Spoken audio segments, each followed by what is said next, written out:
अस्सलाम वालेकुम। वालेकुम अस्सलाम। भाई क्या नाम है आपका? मोहम्मद रिजवान। रिजवान, क्या काम करते हैं?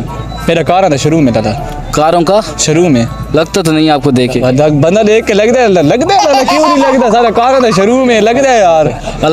कंट्रोल ताला आपको और तरक्की दे। ये कौन सी साइकिलियां था शुरू में बड़ा है? नहीं, ये खिलौने जो फटे पे बेचते हैं कि बड़ा कारों का शोरूम? बड़ा बड़ा बड़ा। हाँ उसका फॉर्च्यूनर की दिया माशाल्लाह। पिंडी भेज छोड़ी हम। अच्छा एक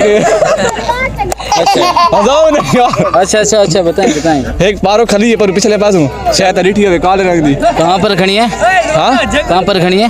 थाई ये लाले कोल पहुंच गिर गया। हाँ ये पारो सारा अपने अल्हम्दुलिल्लाह संगियां दे भिरावां दे टेंशन नहीं करनी। अच्छा। हाँ अगर कैन कोशिश की जरूरत होवे 0312 नंबर पे राब्ता करे दो। अच्छा, ये आपको जेल में मिला था कि आपने खुद खरीदा है?